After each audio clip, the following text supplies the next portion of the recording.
This is Wifed Up. Now what? You don't know this yet, but this is going to be your favorite destination. If you are a millennial wife or a woman who is looking to get wifed up, then you're in for a treat because we are about to give you the tips, the tricks, the tools that we wish we would have had before we walked down that aisle and said, I do. If you are a millennial woman interested in marriage management, then don't just sit through this episode. Go ahead and hit pause right now. Share this with a friend so that all of your friends can get in where they fit in, because we believe that you have everything you need to prepare to be loved properly. So let's go ahead and kick off episode 1. My co-host TK is in the building. What's up, y'all? Go ahead and introduce yourself. Let's talk about it. Okay, so my name is Takesha, but most people call me TK. I'm everything. Okay, everything. I am everything. I'm the everything woman. I don't even got time to list all the things. I'm every woman. Just a little snippet: wife, mother, friend, sister, entrepreneur, all of those things. All of the things. I'm super excited. So I called up TK. I was like, TK, we got to host this podcast because TK has been on fire even before I met you. So I met her in real life, didn't even realize that I had came across one of your videos. So she's literally been fire since before I even met her in real life. Yeah. And you bring such a young, fresh perspective. Yeah. You and your husband do content together. And so I thought it would just be the perfect conversation for women who are already married, trying to figure out what exactly did we sign up for. And then women who are looking to sign up for something and want to try to be as prepared as possible. Yeah, and I wish I had us. That part. I wish I had a couple of sis that would just let me know what was good, what was the tea, because a lot of marriage has been like fumbling through. And then you look back, you're like, oh, that was a lesson. And so let me share that lesson with yeah, let me share that lesson. And the lessons that God has been showing me has been changing lives. Like just little snippets, just little adjustments, just a little shift in perspective. Like, okay, that's something to take away. So excited, girl. And I love that as you learn, you share. So that is what we are here to do for you all, to share the resources that we wish somebody would have told us before we got married. I think as someone who was excited to become a wife for as long as I can remember, I definitely still had to, do on-the-job training because there's so much that you don't know until you're in it. And so we're going to do the best that we can to prepare you as much as possible. But yes, there are still going to be some lessons that you just gonna have to learn. Oh, yeah. The hard way. Yeah, because it's not a copy-paste.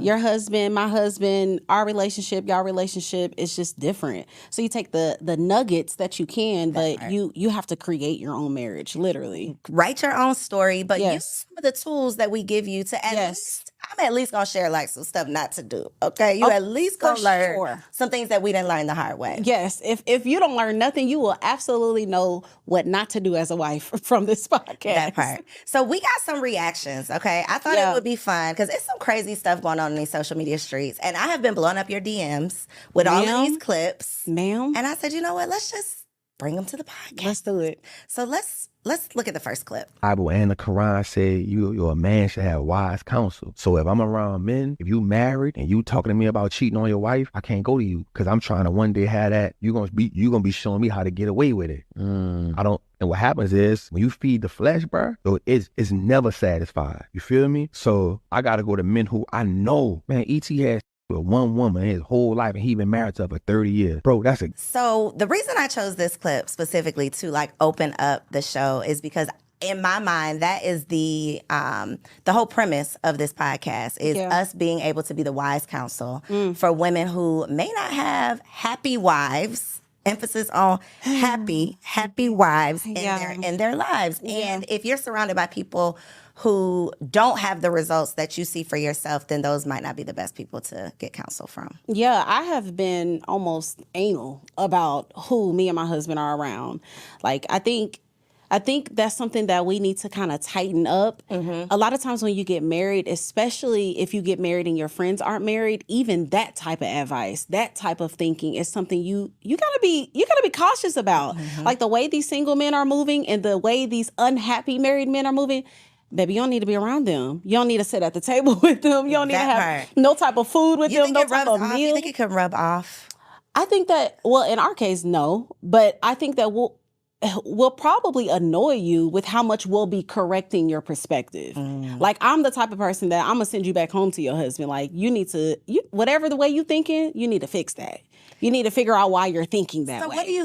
How do you feel about single friends once you're married? Oh, That's the thing. baby. If I can be as raw as Be real. We gotta keep it can. real. You gotta keep it real. It has been a struggle. And so first and foremost, I feel like I run into more single women because I am attracting what women want. So they want to be a wife, and so they're desiring to get around a wife. Like, how do you move? But on the flip side, I'm pouring, and when we talk about motherhood and wife things, it sometimes is a disconnect. And I have met single women, and I'm like, I don't know if this can work. Oh, I'm around married women. I can do this, I can do that. And then when it gets down to I can't answer my phone all the time. I'm not gonna be, sis, you gotta find your single friends to go kick it with. That's not me. I'm gonna be in my house. I'm gonna be cooking some food. I'm gonna be baking a pie. That's just what it's gonna be. Yeah, I'm very much my man. So it's cool, but you might be mad at me.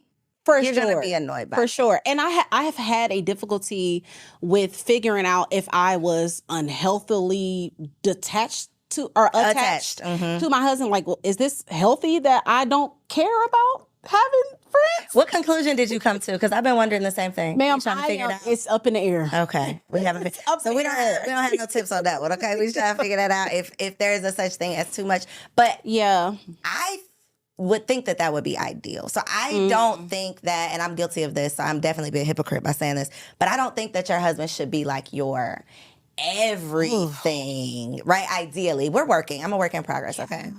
I'm going to get some new friends. But I don't think your husband should be that's a lot of pressure for somebody to have to be your everything. Definitely. So, yes. First step is to admit that you have a problem. So I'm working on it. But Definitely if y'all don't have wise counsel, the aunties ain't auntying like they used to be. The mamas ain't like, and they are not necessarily the best example. I believe you can learn something from everybody. So again, even if you're learning what not to do, that's still a valuable lesson. But I don't think we're having enough conversation. I don't think we're talking enough about the mistakes that we made, the lessons that we learned, and like what it really takes to manage these marriages. I think the thing. Yeah, I think that we all deal with pride to a certain degree.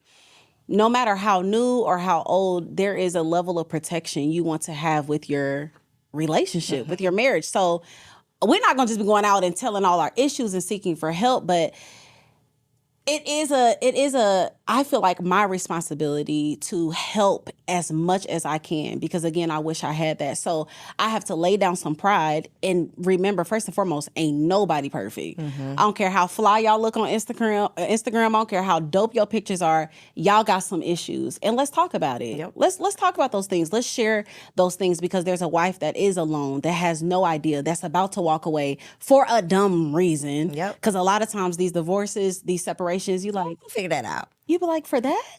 Now look at you. You must have watched a clip that said the woman was like, she left her man because he was okay with the 9 to 5. And I'm like, that was nothing that y'all could have figured out, talked through and discussed. And so, I'll be the one that might look foolish and be like, no, this is a problem in our marriage. We're fighting through it. Don't do this because I did that. And it ended up as a disaster.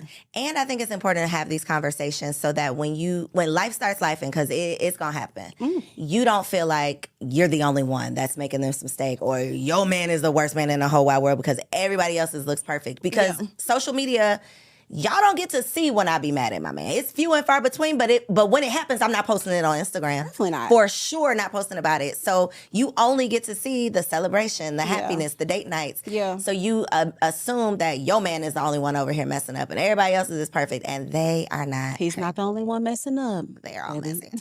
They're all messing up. Okay. And typically in the same areas too. Yeah. Most times in the same That's areas. why these conversations are important, though, because then you can start to piece it together and be like, well, wait a minute, yours doing that too? Yeah. Wait a minute. Yeah. So I'm not crazy. Yeah. This is a thing. For sure. This is a thing. Okay, we got another clip. let's take a look. Some advice for some single ladies. I want to get your perspective. Women don't understand the power and control they have when it comes to just, sex in general. They will give him all the power and he makes the decisions, but I knew that I had the power with that. So with my husband, Aldewan, I actually did make him wait the 90 days. Oh, Was that intentional or was that just kind of like? No, it was intentional because the thing is that, of course, like there's ways to figure out like, okay, is this going to be a good situation? Okay. But no, it's, for me, I wanted to make sure that he was invested in the relationship. And the other thing about the timing is it's hard for men to fake the fun for 90 days. Oh yeah. Women can play a role. I can be someone else that you don't even know that I am for 90 days. For men, men will break at the 60 to 70 day point. Oh, yeah. And so the timing for me was important. It was like an interviewing process to make sure that he was really into me. 90-day rule. So for somebody watching this who is a wife to be, a wife in waiting, right? She's not married yet. She's single. She's out here in these streets trying to figure it out. She is seeking marriage. What's your advice as far as the 90-day rule? Baby, do it. One thing that I think intimacy, first and foremost, I think that we are in a culture of intimacy turning into this casual affair. Like we've grown into media, music, all of our culture, especially as Black people, where there's like, we're having fun, we're being free, we're just kicking it. But the flip side to that no one is talking about, no one's talking about the soul ties. No one's talking about now you are married and you're comparing yourself to the 7 other dudes and you trying to place 9 men into one. No one's talking about diseases. No one's talking about these things. Okay. Terminations. No one is speaking about these things. And I think that when it comes to women that are consistently saying it ain't no good man, it ain't no this, and that. And it's like, well, you don't even give him time to show if he's a good man because you give it up so fast. And so, yeah, they're going to position themselves as a dog. Yeah, they're going to position themselves to squeeze all the milk that they can up out of you. If you cooking, cleaning, throwing it back, doing all the things, they're going to take that. And unfortunately, you think that's your husband because sex, intimacy, all of those things is just a big cloud. And you're serving this man, you think that you're compatible just to find out that was just intimacy. So when we can remove that, right? When we can remove the lust out of the air, because a lot of us can be compatible sexually with a lot of people, but intellect, spiritual, what is our morals? What is the core values? We don't know. We just having a good time in this bedroom. So You think it clouds it? Sex just clouds your decision? Yes, it clouded mine. I woke up and was intimate with my husband and got pregnant. I'm like, wait a minute, who are you again? We can talk about a lot of things. So you're speaking from experience. I am speaking from, I'm talking about the gutter of the experience. Being intimate with my husband. We got pregnant immediately the first time. So it was like, what is this? What's happening? And I learned him along the way. I remember the 3rd year in our marriage almost separating because we had such far views politically. And it's like, why you didn't talk about that? Oh, because sex makes you feel like you're compatible. So you forget to speak on some things. So yes, I think there is a certain level of control that a woman can have by withholding it, for sure. So what would you say to somebody who's like, but TK, it worked out for you. You got pregnant the first time, but y'all have been married for how long? 7 years. So what are we even talking about? Why should I have to wait 90 days? Well, somebody under this video is going to say, but TK, you got married. He married you though, TK, so why should I wait? Yeah, I actually get that all the time. This is something that I preach left and right, up and down. Wait. But you got a good man, but yeah, but 4 years of this 7 has been hell. 4 years of the 7 was chaotic. It was war zone. A lot of times, like, again, who are you? What is this? Why are we together? What's the mission? What's the purpose? So a lot of things that should have been done on the front end is now being done on the back end. We didn't get to enjoy honeymoon. We didn't get to enjoy the bliss and the romance because we're just trying to get out of war zone. But if you do it that way, we can enjoy this slow walk. And then on the flip side of that, even thinking when you do withhold, say you're dating someone and you're vibing with this dude and y'all getting to know each other and you don't have sex with him, the way that you're able to walk away and it be good, there's no soul tie. It's like, we had a good time. He took me out on a few days. I didn't lose nothing. But a lot of us are holding on to something that was temporary, making it permanent because of sex. And it was like, that was just supposed to be couple of days. That was just a season. I think the important note that I want to make is probability versus possibility. So is it possible that we can sleep together on the first day? And yes, there is a chance in hell that he might marry you. Yes, it is possible. What's the probability of that thing, though? It's probably not going to happen. So it's possible, but it's probably not going to happen. And I think being able to speak from experience is so important. So I agree and disagree, which is what y'all are here for, right? All of the perspectives. I agree on waiting. I don't necessarily agree on like a 90-day thing. Yeah. Because I think when and it worked for your girl, obviously, but I think when you have like this calculated, everything has to happen this way, you're like setting yourself up for disappointment. And he can pretend. She said he can't pretend for nothing. I think that people can pretend if you are literally telling them exactly what you want, what you don't want. You're literally giving them the blueprint to play in your face. Yeah. So I think just being smart about it. And my rule, I guess if I had one, would be not having sex before you're ready. So whatever you being ready looks like, but not because you want to impress him, not because you think he'll stick around longer, not because he might answer the phone a few more times if you give it up sooner. Not for any of those silly reasons that we've all had sex with men thinking that this is going to lead to something that it don't. Yeah. So until you feel ready and you feel like you can walk away without feeling like you lost something, then I say don't do it. Agree. If you're going to feel like you got played, it's too soon. Yeah, for sure. Yeah, because it's a lot of us that got a lot of pieces around the world. Just pieces of ourselves. And then you get married and you're having to like try to piece yourself back together. Grab it all back. And you didn't have to. Like and I was gonna actually say that. I'm like, is she telling them I'm waiting up for 90? Like, right, like, is it like I done got a calendar, let's check it off together? I don't know how that works. Is there like... Maybe she didn't really mean 90 and she just meant like she made him wait. Maybe. I hope it's not saying, like telling every man, because it's a whole lot of actors. It is. It's a lot. And we give them the script is the thing. We give them the script and say, this is how you play me. Yes. And then we get mad. This is how you play me and play in my face. Here you go. And then I'm mad when you do exactly what I said. This is how you play me. So where people are meeting spouses, because somebody watching this, again, we're here for the wives and the wives to be. So somebody watching this wants to know like how to meet a husband. So your girl did some research. Okay. And I have the top places that people meet a spouse, and then I want you to share where you met your spouse, because I don't think it's one of these places. Definitely not. So dating apps are pretty popular. Did you ever do a dating app? No, I was too young. I don't think there was dating apps. No, not back then. In 2000? You are pretty young. Okay, I'll answer the question. So I did some dating apps in my day. Well, actually only Tinder, I think. I did Tinder. That's a dating and app? maybe Plenty of It. I thought that was a screwing app. Okay. Well, I was not screwing on it. I was dating. It was a dating app for me.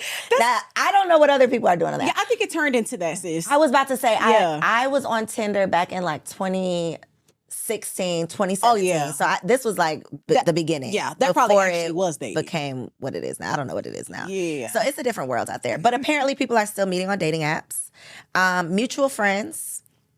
So somebody introduces you, sets you up on a blind date, school or work, and then at the bar, which was kind of surprising. Even though I definitely met my husband in the club, y'all. I know, you told me that. In the club, I found love in the club. Okay. I met single ladies. Let me give y'all a little bit of hope.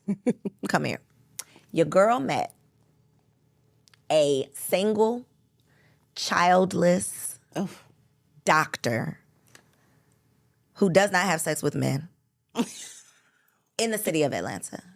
So for anybody who's been telling you or convincing yourself that there's no straight men, They, it ain't no straight men. They got kids. All of the things. It's not true. Those are all limiting beliefs that you have been telling yourself. So stop lying to yourself. Get out your own way. It's possible. Okay, let's get into this wife 101 though. Okay. Are you still cracking up because I'm in my It was that's straight part. Like, I hope he is, but he is not having sex with men. Because I people be know. playing with the straight, I didn't gay, know all the titles. I did not know. So let's be clear. Did not know. When I moved to Atlanta, I was like, what is this? oh, I mean, football looking. I'm like, oh, the wife and the boyfriend. Wife and the boyfriend. If you're, side note, single ladies, I got plenty of side notes for single ladies. If you move to the city of Atlanta, one of your first stops should be Bulldogs. Let me tell you why. Bulldogs is a very popular gay club here in Atlanta. It will knock your socks off to go up in there and see those big buff men working on each other. Oh. But it's a reality check that you need so that you know what you're up against when you go out in these streets. I'm not being funny. I am being so serious. It is a rude awakening when you go up in there. It's okay? the twerking on each other for me. It was serious. It was very serious.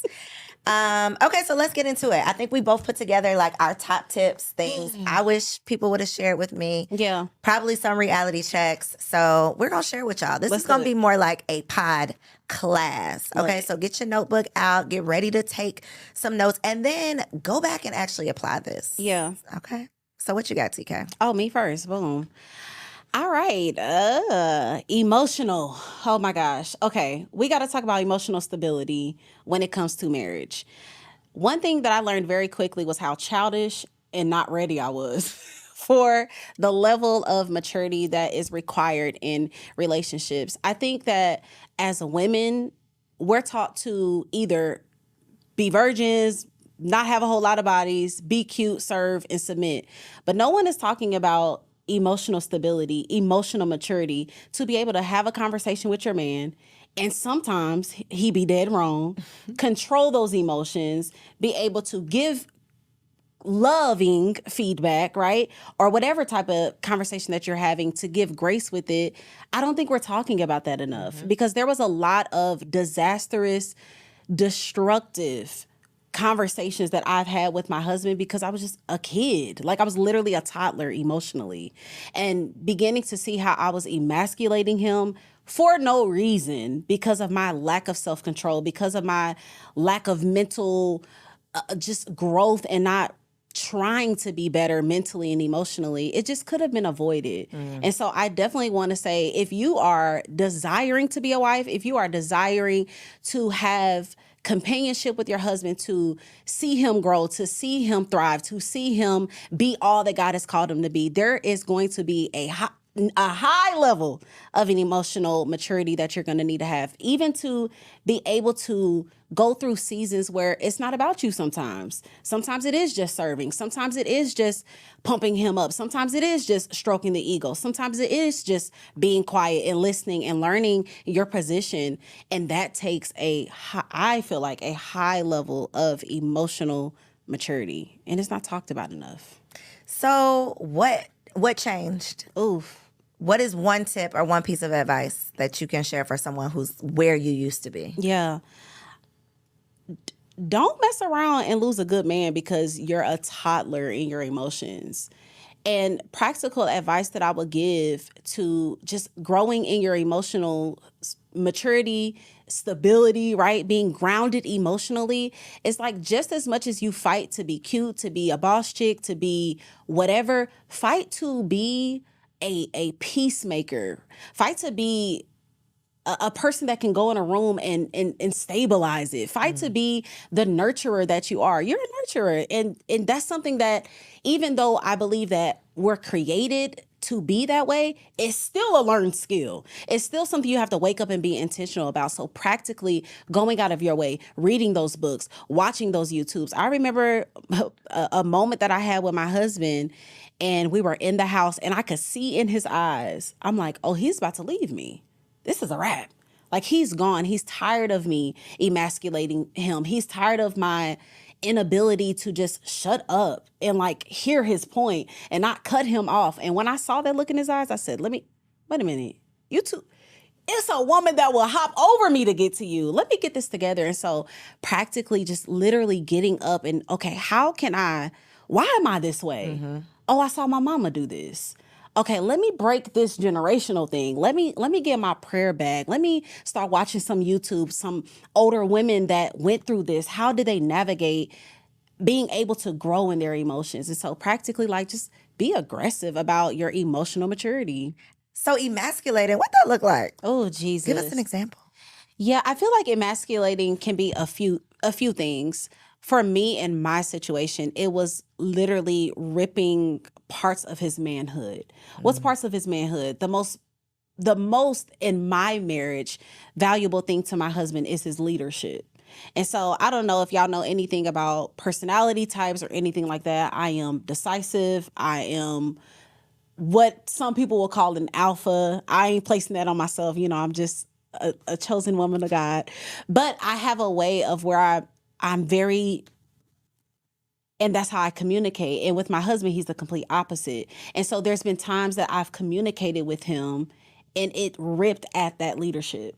It ripped at the part of him that he was created to do, which was to lead me, which was to protect me. And even in the moments that he was wrong, there was just ways that I could have went about it differently. And I've been learning grace, but leadership was one. Another part of even insecurities that I know that he has, calling them out. And we call them, what do we call them? I think we call them shots, almost like shooting at each other. Like you know what that is. You know I've shared that insecurity. Below the belt. Below the belt. You know I have a way of feeling about that, and I had baby no way of feeling about going right below that belt. You gonna feel this, you gonna hear this, and that's just I come from. Oh Lord, I don't want to say this, but I'm here.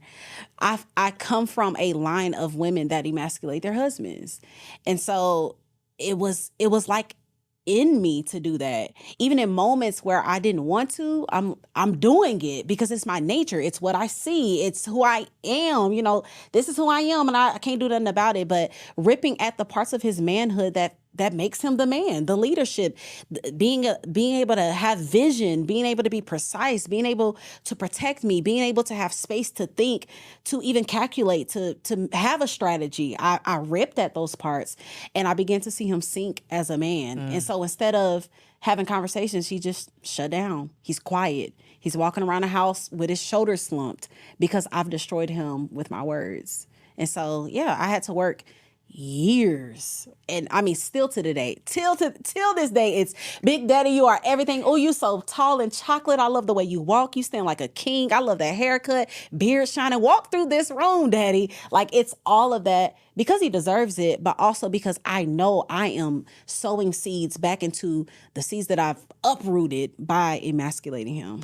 I love the evolution, though. I can't even imagine that to be the case. So what I see on Instagram and what I just know of you, and the way that you speak to your husband, how intentional you are, I love that it's rooted in you didn't learn the lesson. Ooh. You don't want to lose this man, and now you're willing to do, what you need to do to not rectify what you've done, but to learn and move forward. So I love that. Yeah, I have so much to say about this because I think that one thing with women, we don't realize the power that we have with even persuasion in words.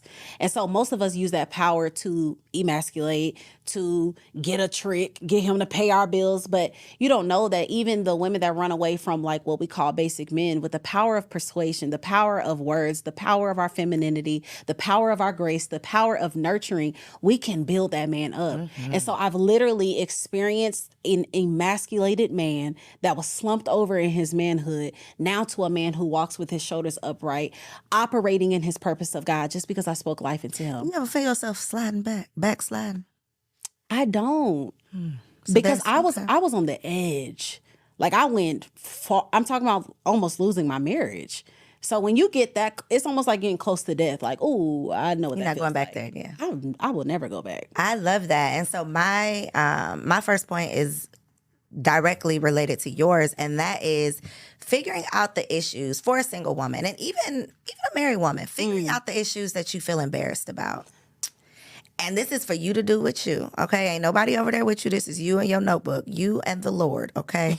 What are those things that if somebody like posted this thing about you on social media. Like if somebody told this part of your business, you would be embarrassed about it. If you can start, and it's a journey, it's a process, but start working through those things so that you can get to the point where it's not something you're ashamed of. I think that's super important before you partner up with someone, before you commit your life to someone, because marriage requires the ultimate level of transparency. A healthy marriage requires the ultimate level of transparency. Yeah. I don't believe in secrets. I don't, my husband is going to watch this, so I don't think I have anything I'm taking to the grave. I don't think there's anything. But in the important things, there's nothing that, that I would be ashamed to talk about. There's nothing that I can point to that's like, dang, I hope he don't find this thing out about me. Or sometimes it's not like something you did, but sometimes it's like my credit. That was one of the things when I was super single, because I just did not want to pull up to a date with a man who I felt like could be the man, and now I got to explain this 500 credit score. That's embarrassing. So why don't I just work on that? Yeah. Why don't I just work on that? So even if it's only a 530 by the time he rolls up, I can talk about how I'm working on it. I can talk about what I'm doing to make it better versus take me as I am. I think that's a totally different conversation. So instead of ever having to have a take me as I am conversation, my advice is just to work on it. So the you that he taking is something that don't need a big explanation. Agree. Yeah, my second one would definitely be learning flexibility and compromise. That has been a difficulty of mine, especially because when I met my husband, I was already like doing my thing. If you are a boss chick, come closer. If you are doing your thing and you are thriving in your own right, your own purpose, you are for sure going to need to focus in on your flexibility and your ability to compromise. What does that look like? It looks like in some seasons, what if you can't be the boss chick? What if you can't be the entrepreneur that you are supposed to be? Do I need to move faster? No, go ahead. Okay, what was I saying? What if you can't be the entrepreneur that you meant to be? Yeah, flexibility. Hold on, I lost my thought. I'm sorry. I was trying to... No, it's okay. I should have kept rolling. I need to work on that anyways. Flexibility. Yeah, girl, over here, you're going to have to just keep rolling. I know, flexibility. Sorry. Yeah, and just some seasons being able to be flexible, like that level of sacrifice that you are not operating in right now as a single woman by yourself. You don't have to get home and cook and do this and do that. And so even learning how to like structure your day to be ready to serve. Structure your day. Okay, I'm a boss chick all day. But at 6 o'clock, I don't care where I'm at. Whatever that non-negotiable is for you. I don't care who I'm with. I don't care how fire this dinner is, baby. I got to go home and cook dinner for my husband. I got to go home and whatever my nightcap is with my husband, I got to go home and do that. And so being able to make room, because I feel like a lot of single women get married and they're still single women. They still operate as single women. They still thrive as single women. They do their business as single women. As an entrepreneur myself, a boss chick, whatever y'all want to label on it, anybody I work with knows that I am a wife. Anybody I work with knows sometimes my kids might slide through. The family might come through. But that takes learning and growing in your flexibility because you are no longer a single woman that's an entrepreneur and a boss chick. So learning compromise and flexibility. That is big because so many people, I think people only think that men are like afraid of marriage for this, they don't want to give up their freedom. But women are definitely afraid of those same things. And you got a lot to be afraid of because that is really real. Can we keep it real? That is, your life is not your own. And we have not even mentioned, we've been talking about marriage, but we haven't even mentioned motherhood. So the level of sacrifice that it truly takes, which again is why y'all should be tuned in, okay? Yeah. Hit the subscribe so you can catch all of these episodes because you got to know what you're getting into. Yeah. Otherwise, you will show up to the party thinking that is one thing, and then you look around like, wait a minute. It's not that. Where am I? Because this ain't that. It ain't that. Okay, so last but not least, and I really want your feedback on this. Okay. Help me, please. Like, this is not just me. But this is my advice for y'all. It's also my advice for myself. Your mouth might not be moving. But your face is probably still talking back. This is something that I am still currently working on. And I'm non-confrontational, so I'm not the type of person that's gonna argue with you. I'm not gonna do all that rah-rah. but my face is going to do that rah-rah, and my face is going to argue with you. Yeah. And so ladies, I think with communication, we talk about finances being like a leading cause in divorce. Communication is at the root of like almost all of the things. Everything. And part of your communication is your nonverbal communication, your body language. So not internalizing, not, pretending like you're listening, but doing all of the things that we like to do because men feel that. People feel that. Yeah. And so that is definitely going to hinder the communication in your relationship. And like you said, you don't want to lose a good man because you can't fix your face. Agree. Or close your mouth. For sure. Let's not do that. Yeah, there's been times where I've definitely pretended to listen. There's been times I've been listening to my husband. I'm like, wrong. He's like, I see that. All that you're thinking, I can see it. I know exactly what you're saying. Oh, body language, facial expressions. If it sounds dumb, I'm gonna make you look like I'm done. You gonna get it's that. dumb, yeah. What was that? That doesn't make sense. Before you even finish. And it's a problem. That will cause an argument. Oh, yeah, just in and of itself. Yep. Yeah. So learn from us. Learn from our arguments. Yes. Okay, you ready to play a game? I am. Time to play a game. So we're gonna play a game called Have Fun or Run. So I have a couple scenarios, and we're just gonna tell the people, if this was y'all scenarios, should you get the hell away or should you stay Okay. and play? All right, so for the ladies out there who are single in these streets, they are wives-to-be, wives in waiting. If they come and ask us for advice and they're like, yo, I'm dating this guy, but he's a strip club regular. Ooh. Are you going to say run or have fun? Look. 1, 2. Oh. I thought it was going to be a surprise. But you're going to say run. Am I going to say have fun? Ooh. I'm in between. Why do you say run? Because how long is that gonna last? Like when we get married and I'm asleep, are you going to the strip club? Like, what does this look like? Because I don't feel like there's an off button to that. And I also feel like if you give a man a candy store, he Gonna all be of it. tasting out. Okay. So I'm in between only because I need more details. Okay. Like, is he the strip club regular that like has a spot in the club, and when he walks in, they like making his drink when he hit the door, and the girls are like coming? Like, is he that type of strip club regular, or he just goes at 8:00 on Fridays for wings and titties? That's a different kind of guy. That is different. So I wouldn't be opposed to that. If I could come with you, but if I can't go, then it's a run, because why can't you go? That's scary. If I'm in Walmart and I run into the stripper and she like, hey, Namdi. Yeah. Oh, yeah, no, that would be weird. You're right. Why- We have a problem. No, like that. Then we I have a like problem. that. Yeah. Okay. But if he's willing to hang it up, Is that a thing? is that a thing? You don't think it's a thing? If you are a regular where they're walking in and saying, good morning, Johnny, You're never going to leave. I don't think you're going to leave. Okay. Good luck if that's you. All right. So you're dating a guy and you have no idea what he does for a living. Can you see it? Zoom in. Can y'all see mine? Been there, done that. It's not Really? fun. It's not fun to do. But what if he's like a what's the people that you can't talk Like about your... B613, like he works for the government or something? Yeah, because I've had one, I haven't, but I've been friends with someone that had a situation, and once they got further along, he's like, I'm not supposed to tell you, but this is what I do. Then And we were like, oh, if he's that, then it's still run? run faster. Really? Girl, if he got government clearance and some connects and some, absolutely not. I'm not dating the police. I'm not dating anybody with a government clearance. Really? I'm not dating the CIA or whoever that would You wouldn't date a be. police officer? Absolutely not. That was on my hell no list. I wouldn't Hell know no. why. Pastors, politicians, Jesus. performers, actors, singers, dancers. I can't. None of them. So anybody that has a job. Any of them. And you out here entertaining people? Get out of here. I think I'm gonna say have fun. Oh, I forgot. Well, you didn't give your answer. Yeah, Go I ahead. feel like have fun because you just don't know. Like and then I'm also like pulled to mystery at the same time. So that would be intriguing for you. It would be intriguing.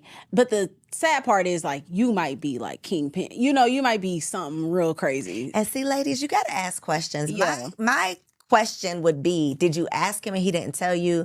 Did you not ask and you don't know because you've been trying to figure it out and you just can't pick up a clue? Yeah. Because I think we get in a lot of trouble by not asking the right questions. Yeah, because we know the answers. And we're afraid to lose something that seems good. So it's like We keep would that to rather myself. hold on to something that could be bad than find out that this is a bad thing. For sure. Yeah. Definitely. Foolish. Yep. Okay, next guy. Let me get my card ready for this one. He's been divorced 3 times. Oh, baby. You got to turn into a church fan on that one because No. hell no. Absolutely not. Maybe once. I Yeah. got a good one time. Actually, we're being honest. Okay. My husband had been married prior to Okay. me. And that was actually what was like, oh, I perked up on the date and was like, okay, wait a minute. Now we're talking about something. Yeah. 'Cause I want an experienced man. I want a mature man that has been married and still believes in marriage. So I would not say hell no to 1 divorce, but 3, what the hell is happening? You are absolutely a red flag. Like it ain't them. That's you. So, yeah. What, 3 times? But they believe in love. No. No. Okay. Mm-mm. Run, baby. Run. Please. Run fast. Immediately. Okay, lastly, homeboy is an active dad to his daughter, but he doesn't know his son. Okay. I Have fun? absolutely. You want me? Oh, Let me- yes. Tell us Let why. me tell you why. Because let me tell y'all. Okay, let me bring it back. Let me tell y'all a lie that be running in these streets. A lot of men want to be good fathers, but women be holding them kids back. If they've been brokenhearted, and this is coming from a woman that has a husband that has 2 baby mamas, that has experience moving across the country, running away from us, so the daughter wouldn't have a father. So when I hear, oh, I don't know my son, or oh, I'm not connected, I'm like, my immediate thoughts is, baby mama still hurt. That's my immediate thoughts. It's hardly ever that you really meet a decent guy that is running away from his kid, that don't care about getting to know him, that don't care about trying to be. No, that'd be them baby mamas. I don't care. The baby mamas be heartbroken, mad that the man moved on. They withhold the child, dump a bunch of lies into the child's mind. So sometimes the kids. I've literally met a 21-year-old that said, "I just found out my mama withheld me from my father." So, Have fun. have fun. Have fun, but ask questions. Yes, ask questions Ask for questions. sure. I appreciate that perspective because you see me, I said run real fast, real quick, get out of there. But that is a perspective that we don't often consider. And that's a side of the story that we don't usually get to hear. I mean, we've seen it on movies where, like the kid grows up and they find a box of letters. They daddy been writing them all these years and their mama been saying. So I do, I can consider that is probably a large percentage of what's happening. Baby mamas do better. Okay, so ask questions. For sure. But if he's a true deadbeat, Yeah. never talk to him again. So let's get into our Wifey Keeps It Spicy segment. I'm excited because this wifey is trying to keep it spicy. Okay. So TK has been married for how many years now? I have been married for 7, together for 8. Okay, I have been married for 2 Oh, and a half Yeah. and together for 6. Oh. Right? 6, 20. Yep. Okay. Met in 2017. So I'm trying to keep it spicy over here. Okay. Okay. And we talked about this a little bit off camera. So Yeah. I know you got something for us. What you got? Yes, I have a whole lot. So number one, when it comes to intimacy, it's just my thing. I love talking about it because I feel like it is something that we either pervert or we run away from. There's hardly ever just this beautiful middle ground. And so one thing that I've learned when it comes to intimacy, being with my husband as long as I have been, and I haven't even been, she making me sound like I've been in the game for 20 years, but I got a few years. But one thing that I've learned, once you have kids and okay, let me take it back. You're a single woman, right?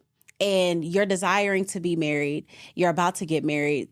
Most of the time, the thoughts that you think is, we're going to be intimate, it's going to be beautiful. That's just what happens in marriage. Whatever numbers of times of the week that you want to do it, 2 to 3 times, whatever that looks like. Let me go ahead and tell you, let's throw this out the window. We're going to start a new foundation. First and foremost, when it comes to intimacy for women, and maybe I'll just speak for myself, it is an entire emotional, mental thing for me. It's not even necessarily my body. And so there's things that I feel like can help us to keep it spicy. And that's one thing is keeping her ready, right? We're talking about her. Y'all know what her is? We know who she is. Keeping her ready. What does that look like? So again, I said that this is an emotional game for us. This is a mental game for us. You know your man gonna want some at the end of the night. Don't they? Every night? You know it. Every I night. don't know why we act surprised when they tap us on our booty. Girl, I be acting surprised like, again? Sir. Ma'am, if you want to be married for the rest of your life, go ahead and get ready to perk it up. But there are ways that we can mentally and physically prepare. One of the things that I have found to be so practical, so simple, is just simple routines. If I don't have, y'all, she just got to see all my alarms on my phone. You set an alarm for sex? I don't have an alarm for sex, but I absolutely have an alarm for my night routine. And my night routine prepares for sex. Okay. So having a night routine, we have a routine for everything else. You know you about to go to work, you're going to get up, you're going to take a shower, you're going to draw on your eyebrows. You know you about to go to the grocery store, you're going to throw on your sweats, you're going to prepare your list. You know you're about to cook dinner, you're about to clean your pots. There's just certain routines that you have. You need a routine for sex. That's just point blank, period. What does that look like? What does that look like? That looks like setting the tone, setting the vibe. For me, that's going to be a shower. That's going to be a glass of wine. That's going to be some nasty music. That's going to be turning my lights down, get your LED lights, whatever you got to do. And that doesn't even mean that you're going to do it every night. But it says, I'm ready if it needs to get done. And it prepares your body. It prepares your mind to just be ready. And it just feels good. Like, it feels good to feel sexy. It feels good to just feel yourself, because of course me and my husband ain't doing it every single night, but on the nights that it doesn't get done and I still did my routine, I'm like, today was a good day. I got on my little lingerie set. So having the routine, take your shower at night, because I feel like a lot of the reasons why women aren't also having sex with their husbands, or they're getting tired of it, is connected to insecurity of hygiene. And so if you know you squeaky clean, she's squeaky clean, she's whatever you need her to be, wax, whatever that is for you, you're going to be more confident and ready to do that. And just having those routines set in place practically to prepare your mind. Like it's I just learned this today in a somewhat school. Like there's this neural path that your brain makes just by doing, I don't know if that's the word, I just probably made up something. But there's this thing that your brain does when you do something over and over again. So at night, if you do something every single night, take a shower, put on your lingerie, pour up your glass of wine, turn on her, and then y'all do it, tomorrow your body's gonna start getting used to it. And then you're gonna enjoy it. Hopefully, if you marry somebody you sexually compatible with. Oh, that's gonna be another episode. Ooh, because if you didn't, that's another conversation. That's we're gonna bring in an experts for that. Too, though. It can be, yeah. For sure. We're gonna bring in big guns. Yeah. Wow. So get a routine. Okay. Routine, and we can talk about vitamins. Set an alarm. People sleep on alarms. I sleep on alarms. You gotta 9:30 get ready to perk your booty up. I hope my husband does not watch this episode, because you are setting the bar way too fucking high. Okay. And that is a perfect segue for the Wifey for Lifey segment. Yes. How hilarious. Because here on the show, we're not just here to have cut up and have good conversation, even though that's a great time too. But we always hear these statistics, especially about Black marriages. And I don't believe that we should just keep shouting about the statistics without at least offering some sort of solution. So if your goal is to be wifey for lifey, because we are not, the only D we getting out here is what? Not a divorce, okay? Yeah, I love so that. Wifey for lifey, how long, this is a question for from the single ladies, how long should you wait for a man to propose? Oh. / when should you pack it up and move on? Decide that it's been too long. What's your thoughts? They're not gonna like it, because first and foremost, anything that I speak from is gonna be from my experience. So my husband proposed 6 months after we dated or met, but I am a firm believer that a man knows, and anything that's kind of further than, I don't want to put a year on it. Do I have to? Do I got to put some time on it? No, you don't have to. Because I feel like, I'm going to. I feel like at about a year of dating and doing what you're supposed to do, asking questions, going outside, meeting the family, hanging around to make sure nobody's mama's crazy, nothing. I feel like a man knows pretty quickly. Now, women, I think, I've talked to women that thought 5 men was their husbands. A man, you hardly ever meet a man that thinks that more than maybe 1 or 2 women could be his wife. The rest of them, he literally He knows knows for sure I'm just playing games with I you. am absolutely playing with you.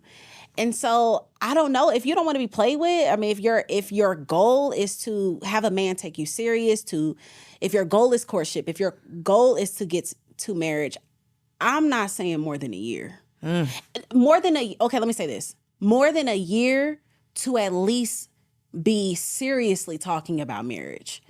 Like not even just proposal, but just like, it's time to talk about this. That part. What are we doing? Yeah, so that's what I would say too. It's like, what is the conversation? That would be my question, because I think it's a couple of different things. Usually the conversation it's just a conversation. We talk about marriage. We know that we're progressing. Yeah. We might not have like a date, but we've talked about it. It's a conversation. We both know we're on the same page. Yeah. That's one option. Another option would be, I haven't really asked about it because I'm scared of what you're going to say. You might hurt my feelings, so I'm not going to really bring it up. So it's going to be like 5 years later and I'm posting in a Facebook group, girls, what should I do? Do y'all think he's serious? Because I simply just didn't want to ask the question. Yeah. So I've let time go. And then y'all know what y'all do. Once you let time go, then you use the fact that you didn't let so much time go that you don't want to start over. Yeah. So it's like, you're trying to improve a problem by making it worse. So that's another scenario.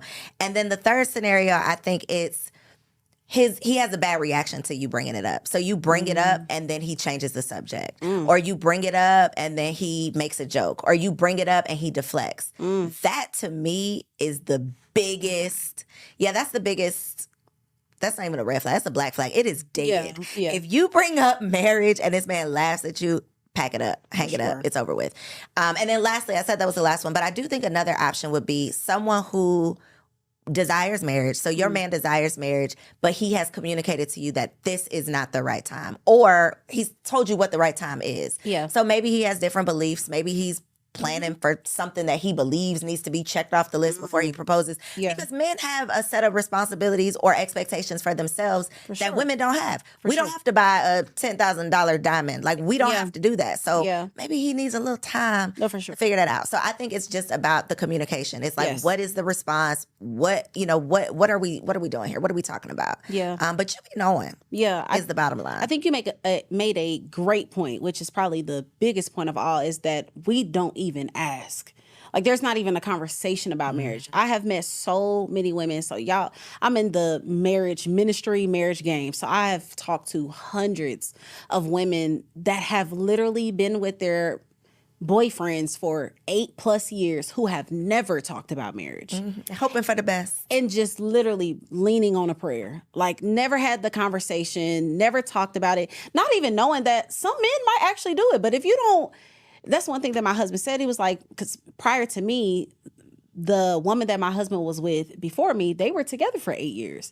He was like, it was a different type of pressure when I met you. And not pressure like, you need to hurry up, but it's like, you know what you got. You gonna either make a move or the next man will. And that's really it. And so I think just having those conversations is the key point, because you'll be able to skip past a lot of foolishness and dogs if you just have the conversation. And that doesn't mean get married tomorrow. That means I am wifey material, so don't play with me. So don't play with me. Just making it clear that this is an expectation, not of you, but this is an expectation I have of me. That's it. I will be a wife. Yes. You don't have to be a husband if that's not what you want, but I'm just making it clear so you know what you're signing up for if, you decide to commit to this. Yes. Whew. Hopefully we gave y'all a little something to take back and put it in the group chat. Okay, put it in the group chat. Yes. Talk to your girls.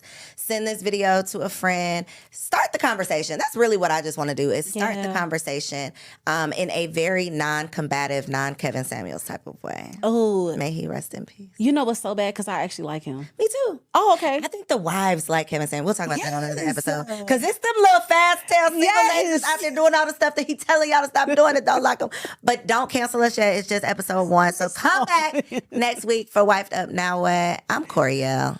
And I'm Takesha, TK. Make sure y'all stalk us. Don't stalk us online. Follow us on Instagram. We'll make sure we put all the info down below. Make sure you like, comment, subscribe on Apple Podcasts. Leave us a 5-star review. If it's less than 5 stars, keep it to yourself. Please. We'll see you on the next episode.